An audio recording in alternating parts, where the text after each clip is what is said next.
اور دوزخی دوزخ میں جائیں گے تو یہ پھر اکٹھے ہو جائیں گے، ابلیس کے گرد جمع ہو جائیں گے نا، اس سے کہیں گے تو نے ہمیں یہ کیا، تو نے ہمیں یہ کیا، وہ کہا یار شرم کرو، کیوں مجھے تنگ کرتے ہو۔ وقال الشیطان لما قضی الامر ان اللہ وعدکم وعد الحق ووعدتکم فاخلفتکم، یہ سورہ ابراہیم کا چوتھا رکن، کہ جب فیصلہ ہو جائے گا تو شیطان کہے گا کہ اللہ نے تم سے وعدہ سچا کیا تھا، اس کا وعدہ بھی تم تک پہنچا تھا، تم نے وہ نہیں مانا، ادھر دھیان نہیں دیا۔ ایک وعدہ میں نے تم سے کیا تو میں تو اپنا وعدہ پورا نہیں کر سکا، میرے پاس کیا تھا دیتا، میں نے تو جھوٹے وعدے تم سے کیے تھے، تمہاری حماقت ہے، تم نے میری مانی۔ وما کان لی علیکم من سلطان الا ان دعوتکم فاستجبتم لی، میرا تم پر کوئی زور نہیں تھا، میں پکڑ کر کیا لے گیا، وہ بھی دعائی دے تیرا نبی، میں بھی دیتا، تم نے میری بات سن لی۔ فلا تلومونی ولوموا انفسکم، اب مجھے کوئی برا نہ کہے، جس نے برا کہنا وہ اپنی جان کو روئے، اپنے آپ کو برا کہو، دونوں چیزیں بک رہی تھی، تم نے کیوں نہیں نبیوں کی بات مانی، میری مانی تو اپنے آپ کو برا کہو۔ ما انا بمصرخکم وما انتم بمصرخیہ، قرآن پاک نے سب کچھ ہم تک پہنچا دیا جو آگے چل کر بھی، کہ نہ میں تمہاری کوئی مدد کر سکتا ہوں نہ تم میری کوئی مدد کر سکتے، یہاں اگر ایک دوسرے جھگڑے نا برا برا کہہ کو فائدہ ہوگا کچھ نہیں، نہ میں اب دوزخ سے تمہیں چھڑا سکتا ہوں نہ تم مجھے چھڑا سکتے ہو۔ انی کفرت بما اشرکتمونی من قبل، تو تم بے وقوف اور نادانو جاہل ہو مجھے جو اللہ کا شریک اس سے پہلے بناتے رہے، شرک ہی شریک، دیکھیں اس سے پتہ چلا جو پہلے بھی سب کام سید قطب رحمۃ اللہ علیہ کا پڑھ رہے تھے کہ شرک رہ گیا نا، اب عربی سے نہ واقفیت کی وجہ سے ملوکیت کے غلبے، قبریں نہ پوجو، اللہ کے سوا کسی کو سجدہ نہ کرو، بس یہی رہ گیا جو شرک ہے، کہ بات نہ کسی کی مانو، اللہ کی مانو، شرک فی الطاعت، عبادت میں ہی شرک نہیں، حکم ماننے میں، نہ باپ کی مانو نہ برادری کی نہ معاشرے کی نہ حکومت کی، اگر اللہ کے حکم سے ٹکراتی نہ مانو تو ابلیس کو کون شریک بناتا، ساری دنیا لعنت بھیجتی، کافر بھی بھیجتے مگر بات اس کی مانتے، اس کو شریک کرنا کہا۔ اس لیے اللہ تعالیٰ نے بھی دوسری جگہ سورہ یاسین میں کہا کہ میں نے تمہیں کہا نہیں تھا کہ شیطان کی پوجا نہ کرنا، اور کوئی شیطان کو پوجتا نظر آیا سارے گالیاں دیتے ہیں مگر مانتے اس کی، تو یہی وہ کہے گا کہ مجھے جو تم بیوقوف اللہ کا شریک بنائے بیٹھے تھے، اللہ کی نہیں مانتے تھے میری بات مانتے، یا تھوڑی بہت اللہ کی مانتے میری، تو میں اس سے بھائی اعلان لا تعلقی کرتا ہوں، میں صاف کہتا ہوں مجھے وہ شرک منظور نہیں، نہ میں وہ اس کو پسند کرتا ہوں۔ ان الظالمین لهم عذاب علیم، اب اللہ فرماتا ہے کہ جو ظالم ہیں اپنا بیڑا غرق کر رہے ہیں وہاں دردناک عذاب بھگتیں، شیطان صاف جان چھڑا لے گا۔ یہ بھائی ابراہیم اس کی طرف سے جواب آیا کہ میں نے کسی کو پکڑ کر نہیں گناہ کرایا، ترغیب دی ہے کہ یہ کام اچھا کر لو، تمہیں مزیدار نظر آیا، ہمارا بیڑا غرق ہو گیا، اللہ کے رسول پکارتے رہے کہ یہ تباہی کا راستہ، تم نے نہیں سنا، تو اللہ نے طاقت نہیں کسی کو دی کہ وہ زبردستی گمراہ کرے۔ اس لیے رسول کریم علیہ السلام سے صحابہ کرام رضوان اللہ علیہ اجمعین کئی مرتبہ کہتے ہیں یا رسول اللہ ہم اپنے دلوں میں ایسے خیالات پاتے ہیں وسوسے کہ جل کر کوئلہ ہو جائے نا تو وہ ہمیں زیادہ پسند ہے بنسبت اس کے کہ وہ منہ سے ہم نکالیں، ایسے کفریہ وسوسے اللہ کے بارے میں رسول کے زبان سے نہیں نکال سکتے۔ تو حضور نے فرمایا یہ بھی شکر ہے اللہ کا کہ اللہ نے ابلیس کو اور اس کے چیلوں کو صرف وسوسے کی طاقت دی، وسوسہ ہی ڈال سکتے ہیں، زبردستی نہیں کر سکتے، بعد میں اس پر عمل کرنا یا منہ سے نکالنا یہ تمہارے بس میں ہے، جو نہیں نکالے گا اور عمل نہیں کرے گا مار، وسوسے بے شک پیدا ہوتے رہیں، پکڑے اس وقت جاؤ گے جب زبان سے وہ بات کہو گے یا وہ عمل کرو گے، اور یہ نہیں کرتے وسوسے آنے، تو وسوسے تک کیا ابلیس، اس سے زیادہ کچھ نہیں کرتا۔ ہاں ایمان کی تو بہت بڑی دلیل ہے ان لوگوں کے لیے خادم صاحب جو اس کے وسوسوں کو قبول نہیں کرتے، جو پیچھے لگ جاتے ہیں، پھر کیا پھر تو ڈاکہ پڑ گیا وہ لوٹ کر لے گیا، جو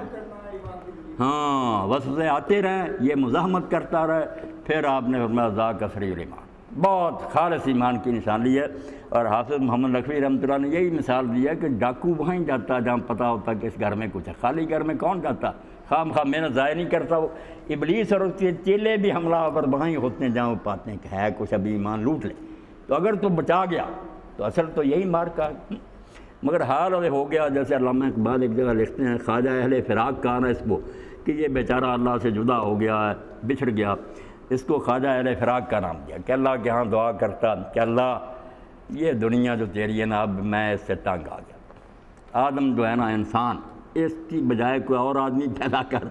جو میرے ساتھ کچھ کشتی تو لڑ سکے نا، یہ تو میں ابھی قریب بھی نہیں جاتا، پہلے چت ہو جاتا، مجھے زور آزمائی کا کوئی موقع نہیں مل رہا، یا مجھے نہ اتنا زور پر رہنے دے، مجھ سے چھین لے میری بہت ساری طاقتیں، کمزور بنا لی، یا کوئی آدم نیا پیدا کر۔ یہ طنز ہے نا کہ موجودہ زمانے کے آدمی کو ابلیس کی بھی ضرورت نہیں، یہ پہلے ابلیس بنا ہوا۔ اور حضرت مجدد ثانی رحمۃ اللہ علیہ فرماتے ہیں کہ ایک ولی اللہ نے دیکھا کہ ٹیلے پر پاؤں لٹکائے بیٹھا تھا، تو اس نے کہا ابلیس انہیں تو بڑا کام اپنے دن میں لیا کہ ساری اولاد آدم کو میں گمراہ کروں، تو آرام سے بیٹھا۔ تو اس نے کہا نہیں، جب سے برے عالم پیدا ہو گئے میں فارغ ہو گیا، مجھے کوئی ضرورت نہیں رہی، یہی میرا کام سنبھالے بیٹھے ہیں، ممبروں میں رابوں میں بیٹھے ہیں علماء، یہی کام کر رہے ہیں، مجھے کرنے کی کیا ضرورت، میں صرف انچارج ہوں، کام یہ کر رہے ہیں۔ تو باقی اس کے چیلے بہت، اللہ نے بہرحال اس کو یہی طاقت دی ہے کہ وہ وسوسہ اندازی کر سکتا، زبردستی نہیں گمراہ کر سکتا۔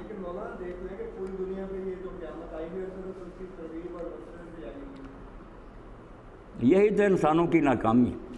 کہ جانتے ہیں کہ یہ راستہ برا ہے مگر کرتے ہوئے۔ یہ سوال بہت دیر سے خادم صاحب آ رہا، بڑے بڑے فلسفیوں کے سامنے بھی، دینداروں کے سامنے بھی، کہ لوگوں سے اگر ووٹ لیا جائے تو زیادہ لوگوں کا ووٹ نیکی کے حق میں، ظلم کے خلاف، برائی کرنے والے بھی کہیں گے مگر کرتے زیادہ۔ تو اس میں پھر بات جو اللہ تعالیٰ نے بیان فرمائی ہوئی یہی ہے کہ نیکی کو اللہ تعالیٰ نے مشکل بنا دیا، بدی کو آسان بنا دیا۔ بدی میں وقتی طور پر لذت ہے، آسان ہے، نیکی جو ہے دشوار ہے۔ یہ ہے پہاڑ کی چڑھائی، فلقتحم العقبہ، گھاٹی کی چڑھائی ہے، بڑی مشکل، سانس پھولتا۔ گناہ کیا، کھڈ میں گرنا، آپ ہاتھ ڈھیلے کریں نیچے گر جائیں گے۔ تو اس کی مثال نیک لوگ یہ بھی دیتے ہیں، ذمہ دارہ کرنے والے لوگ جانتے ہیں کہ اگر کسی کو کہا جائے کہ فلاں کھیت میں پانی پہنچانا، اب اس کے لیے جو ہے نا بہت نگرانی کرنی پڑے گی، کہیں پانی جو ادھر ادھر نہ ٹوٹ کر چلا جائے، بہت پہرا دینا پڑتا ہے کہ اونچی جگہ ہے وہاں پانی لے جانا، حفاظت کرنی پڑتی۔ اور اگر کسی بچے کو کہا بس ادھر کو جانے دینا، تم وہاں بس جا کر نا پانی لگاؤ، یہ کیا مشکل، بدی کیا ہے، جو جی چاہے کرنا، آگے ڈھیلی کر دینا، اور لگام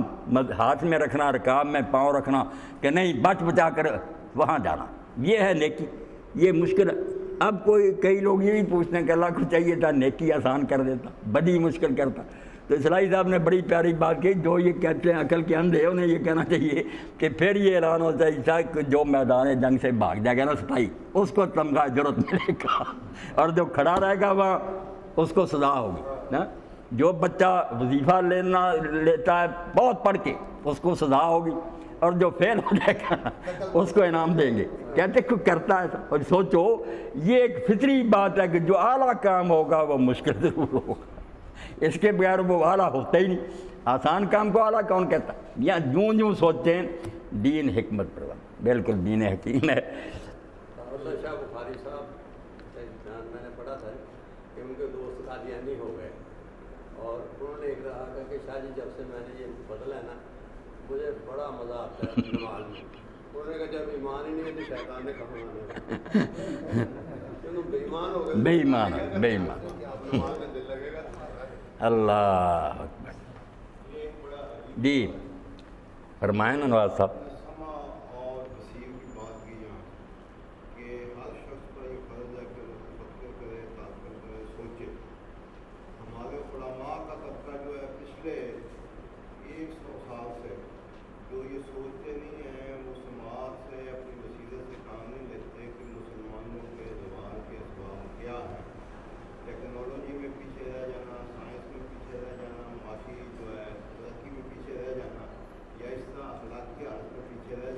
جی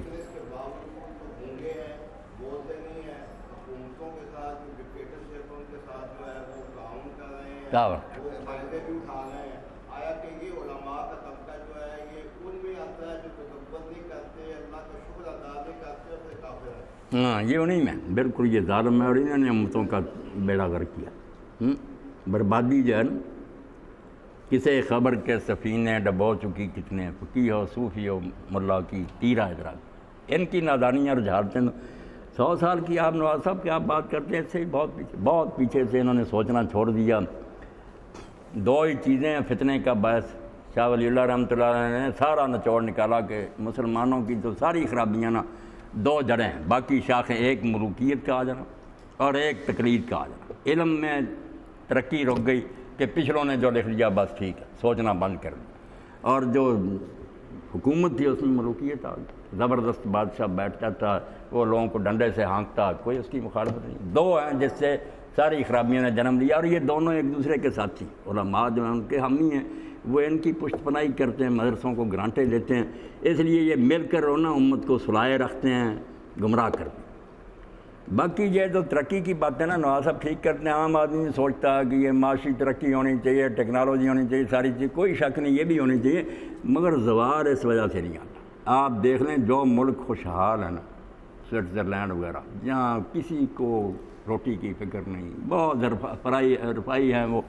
آپ دیکھ لیں ساری دنیا کی رپورٹیں بڑے، خودکشی کی شرح جو سب سے زیادہ ان ملک کہ خوشحالی ہے، سب کو مل رہا ہے، مگر مر رہے ہیں لوگ خودکشیاں کریں۔ اور مسلمان ملکوں میں غریب ہیں، بھوکے ننگے، بہت کم خودکشی نہیں کرتے، اس لیے کہ یہاں ایمان کا سارا ہوتا ہے، جو مانتا نہ کہ اللہ اور وہ اس کے ہاتھ میں سب کچھ، یہ غریبی مسکینی سب جیل جاتا، وہ ساری خوشحالیوں کے باوجود ڈپریشن کا شکار، برا حال۔ یہ رپورٹیں پڑھنی چاہیے جو خود یو این او جو ہے جاری کرتا۔ تو اس لیے علامہ اقبال بیچارے کہتے تھے سبب کچھ اور ہے، ہم بھی جب اسباب والے ہم لکھ رہے ہیں پرویزی ذہن والے، تو یہی کہ مسلمان ٹیکنالوجی میں پیچھے رہ گئے فلانی۔ اب سوچیں کسی نبی نے ٹیکنالوجی دی ہے؟ کوئی بتائے کہ کسی نبی نے ایک چھری نہیں بنائی؟ ہاں، جو لوگوں کو وہ دیتے تھے وہ چیزیں یہ لوگ چھین لیتے، انسانیت، آدمیت، اللہ کی محبت، آخرت کی فکر، اخلاقیات وہ نہیں دیتے۔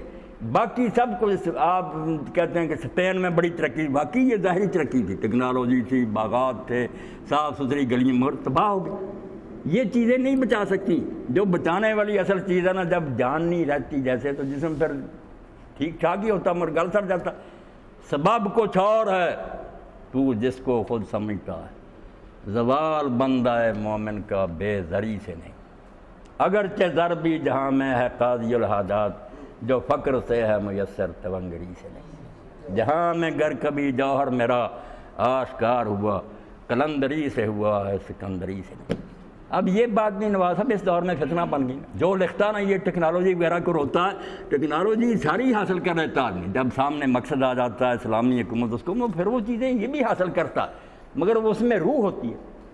تقویٰ ہوتا ہے، خوف خدا۔ جب یہ چیز نہیں رہتی تو سب کچھ ہوتے ہوئے نا، باغات ہوتے ہیں، چشمے ہوتے ہیں، بغداد دارالسلام ہوتا، گزر جاتا۔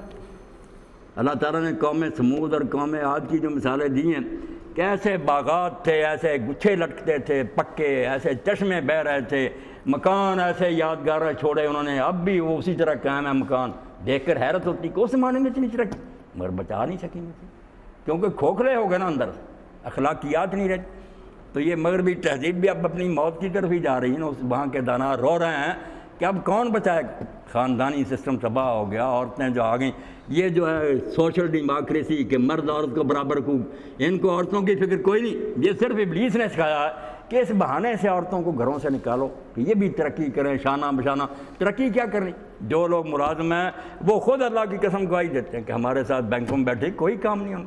کوئی ایسا کام نہیں جو اٹکا ہوا ان کے بغیر، صرف عیاشی کی کہ جو جس کا جی چلتا ادھر جاتا، ذرا لطیفے کہتا، بدماشی۔ کیا اسمبلی میں انہوں نے کارنامہ کیا؟ کچھ بھی نہیں، وہ مرد نہیں ان کی طرف سے سب کچھ کر سکتے، صرف